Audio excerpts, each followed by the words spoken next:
Bəzən YouTube, Facebook və başqa platformalarda görürəm ki, özünə türkçü deyən adamlar gəlirlər, hansı ki, milliyyətini dəyişmiş adamlardır, Rusiyadan gələn ideologiya ilə və başlayırlar deməyə ki, bəs siz talışlar məğlub oldunuz, biz sizi assimilasiya elədik, biz sizi məhv elədik, getdiniz.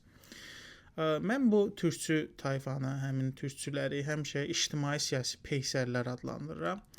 Nəyə görə?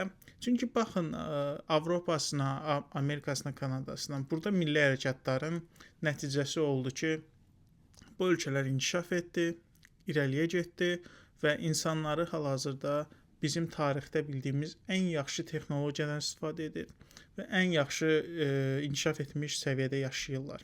Həmçinin Çində belə milli kommunizm deyə bir şey var. O belə Çinin həyat səviyyəsinin yüksəlməsinə səbəb oldu. Baxmayaraq ki, orada ciddi bir totalitar bir rejim var. Amma bununla belə yenə də milli düşüncə onların inkişafına səbəb olur və başqa ölkələrdə də belədir. Yəni gündən-günə inkişaf edirlər, qabağa gedirlər, irəliyə gedirlər. Yalnız türkçü ölkələrdir ki, yəni türkçülərin üstünlük təşkil etdiyi ölkələrdir ki, geriyə addım atırlar. Baxın, Türkiyə 10 il əvvəl daha yaxşı şəraitdə yaşayırdı. Ondan 10 il əvvəl daha da yaxşı şəraitdə yaşayırdı. Bu gün daha pis şəraitdədir. Və yaxud da Azərbaycana baxın, eyni vəziyyət. Digər türk ölkələri adlandırırlar. Türkmənistan olsun, Qazaxstan və Qırğızstana çıxıram buradan. Bu ikisi çıxmaq şərti ilə bütün ölkələr dünənindən daha pis şəraitdə yaşayırlar. Hətta Qazaxstan, Qırğızstanda da bəzi siyasi proseslər deyə bilərəm ki, onlar da dünəndən daha pis yaşayırlar, amma cəmiyyət olaraq daha da irəli getdiyini də deyə bilərəm. Bunlar biraz ayrıdır.